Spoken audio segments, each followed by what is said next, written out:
கடகராசினியெல்லாம் பார்த்தீங்கன்னா இன்னைக்கு வந்து ஆஹா ஓஹோன்னு எல்லாம் சொல்கிறாங்க. குரு உச்சமடைச்சு உங்கள் ராசியில், அதே மாதிரி உங்கள் ராசிக்கு வந்து கோடான கோடி நன்மைகள் நடக்க போகுது, கோடீஸ்வரர் ஆகிட போகிறீங்க அப்படிலாம் வந்து எல்லாரும் ஆஹா ஓஹோன்னு இந்த குரு பயிற்சி ஆகட்டும், இந்த சனி பயிற்சியுமே பார்த்தீங்கன்னா நல்லதான் பண்ணோம் அப்படின்ட்டு எவ்வளோ பேர் சொல்லிட்டாங்க.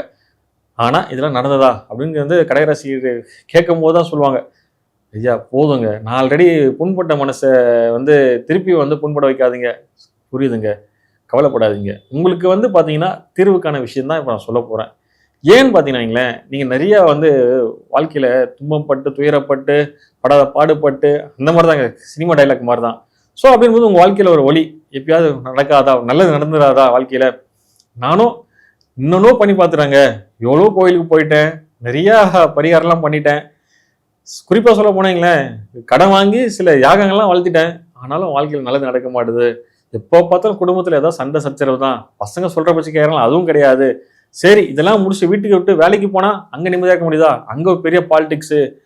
பிஸ்னஸில் பார்த்தீங்கன்னா வந்து எவனை நம்புறதே தெரியலைங்க, நல்லவா பேசுகிறாங்க, நல்லா தான் இருக்காங்க பக்கத்தில், திடீர்னு பார்த்தீங்கன்னா அவங்க தான் வந்து நம்மளுக்கு பெரிய தீங்கு விளைச்சிட்டு போயிடுறாங்க அப்படின்னு சொல்கிற கடகராசினியர்கள்லாம் பார்த்தீங்கன்னா கவலையே வேண்டாங்க. உங்களுக்கான ஒரு சூப்பரான விஷயம் தான் இப்போ நான் சொல்ல போகிறேன்.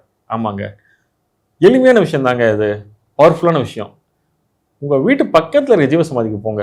நீங்கள் எந்த ஊர் எங்கே இருக்கீங்களா பிரச்சனை இல்லை, நீங்கள் கூகுளில் செக் பண்ணி பாருங்கள் இந்த ஊரில் எங்கே ஜீவசமாதி இருக்குன்ட்டு. அந்த ஜீவசமாதி போய் ஒரு மணி நேரம் உட்காருங்க. அங்கே உட்காந்திங்கன்னா அங்கே இருக்கிற விஷயம் உங்களுக்கு புரியும். ஸோ அதுக்கப்புறமா நீங்கள் கேளுங்க எந்த ஜீவசமாதிக்கு எப்படி வழிபடணும் அப்படிங்கும்போது நான் சொல்கிறேன் உங்களுக்கு.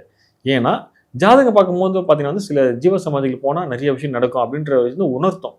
அதனால தான் சொல்கிறேன். பொதுவாக வந்து இப்போ நீங்கள் ஜீவசமாதிக்கு போயிட்டு வரும்போது தான் அதுக்கான விஷயம் நான் புரிய வரும். இப்போ விஷயம் புதுசாக சொல்கிறேன். நீங்கள் இந்த எல்லாரும் கோயிலுக்கு போக சொல்லுவாங்க, நவகிரக கோயில் போக சொல்லுவாங்க, இந்த பரிகாசத்துக்கு போக சொல்லுவாங்க, நீங்கள் நாங்கள் புதுசாக ஜீவசமாதிக்கு போக சொல்கிறீங்க அப்படின்றீங்களா?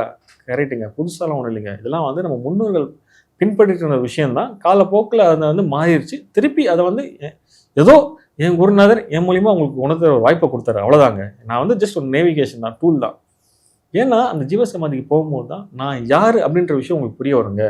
நீங்கள் நிறைய இடம் போயிருப்பீங்க, என்டர்டைன்மெண்ட்டு போயிருப்பீங்க, சுவாமி கும்பிட போயிருப்பீங்க, கோயிலுக்கு போயிருப்பீங்க, சினிமா நிறைய விஷயம் போயிருப்பீங்க, எல்லா விஷயமும் போனீங்க, கரெக்டு.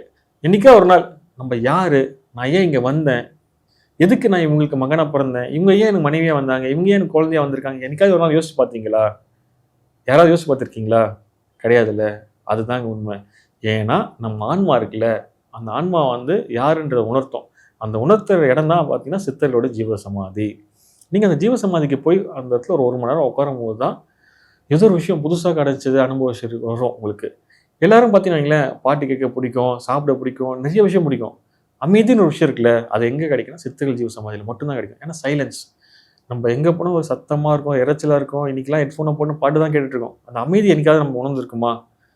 என்னைக்காவது ஒரு நாள் நம்ம சைலன்ஸை ஃபீல் பண்ணியிருக்கோமா? அப்பா சைலண்ட்டாக இருக்குதுப்பா, நல்ல அமைதியாக இருக்குப்பா, ரொம்ப நாளாக இருக்கும்ல எல்லாரும், நம்ம சின்ன வயசில் உணர்ந்துருப்போம். இன்றைக்கி அதுக்கான வசதி இல்லை. ஏன்னா இப்போ தான் ஃபோன் அடிச்சுட்டு இருக்கு, ஸ்க்ரீனில் பார்த்துட்ருக்கோம். அதுதான், அதை தாண்டி நம்ம யாருன்ற ஒரு விஷயம் உணர்ந்துட்டு வரீங்களேன், நம்ம எதுக்குமே கவலைப்பட வேணாங்க. ஆமாங்க, நம்ம ஆன்மா வந்து நம்மளை வழி நடத்தும்.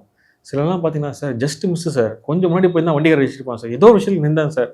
அதுதான் வந்து அந்த ஏதோ ஒரு விஷயம் தான் நம்ம ஆன்மா, அது நம்ம கட்டுப்படுத்தும், நம்மளுக்கு நல்ல விஷயத்த சொல்லும். ஏன்னா அந்த ஆன்மான்றது பார்த்தீங்கன்னா சாதாரண விஷயம் கிடையாதுங்க. இந்த உடல் வேறு ஆன்மா வேறு. இந்த பிரபஞ்சத்தில் இருக்கிற விஷயம்லாம் ரிசீவ் பண்ணி சொல்கிறது இல்லை, அதெல்லாம் காரணம் ஆன்மா தாங்க. நம்ம ஆன்மா எவ்வளோக்கு எவ்வளோ பலமாக இருக்கோ நம்ம வந்து எதை பற்றியுமே கவலைப்பட வேணாம். இந்த கிரகங்களுக்கான உண்டான அந்த கதிர்வீச்சு ஆகட்டும், இந்த கிரகத்தால் இந்த பிரச்சனை நடக்குது சார், இந்த சனி பிரச்சனை இருக்குது சார், செவ்வாய் வந்து எனக்கு தீங்கு விளைக்குது, குரு இப்போ உச்சத்துலேருந்து என் ராசியில் வந்து பார்த்தீங்கன்னா எல்லாம் நல்லா இருக்குன்றாங்க, ஆனால் பிரச்சனை எனக்கு தான் வருது, நான் தான் அனுபவிக்கிறேன், எங்கே நல்லா இருக்கேன் அப்படின்றீங்களே, சித்தர்கள் ஜீவசமாதிக்கு போங்க. நீங்கள் எந்த ஜீவசமாதிக்கு போகணும், எந்த சித்தரை வழிபடணும் அப்படின்னும் போது உங்கள் ஜாதகத்தை பார்க்கும்போது அக்யூரேட்டாக அதுக்கான விஷயம் தெரியும். அப்படின்னும் போது நீங்கள் அந்த சித்தரை போய் பிடிக்கும் போது பார்த்தீங்கன்னா உங்கள் வாழ்க்கை வந்து வேறு லெவலில் சுபிட்சமாக மாறும். இது ஏன் சொல்கிறேன்னு பார்த்தீங்கன்னா நிறைய பேர் வந்து இந்த மாதிரி தான் வந்து ஜீவசமாதிக்கு போனால் என்ன மாறிடுமான்றீங்க. போய் பாருங்கள், போனால் தான் அதுக்கான விஷயம் தான் புரியும். நம்ம ஒரு விஷயம் சொல்கிறோம் சார், இந்த தேன்ன்றது பார்த்தீங்கன்னா அவ்வளோ சுவையாக இருக்கும், தேன் சுவை பார்த்தீங்கன்னா சூப்பராக இருக்கும் அப்படின்னு சொல்லிடலாம், என்ன வேணாம் வாய் வார்த்தையா. அந்த தேனை சாப்பிட்றதுலாம் தெரியும் அந்த சுவை என்னன்றது. அதுதான் வந்து அங்கே போய் உட்காரும் போது தான் அதுக்கான ஆற்றல் என்ன, ஓ இங்கே இவ்வளோ விஷயமா இருக்கா அப்படின்னு வந்து உங்களுக்கு புரிய வரும். ஸோ அங்கே போய் அந்த தன்னை உணர்தல் விஷயம் இருக்கலாம், அந்த உணர்வுனால போதுங்க எவ்வளோ பெரிய பிரச்சனை இருந்தாலும் சரியாயிடுங்க. ஓம் நமச்சிவாய.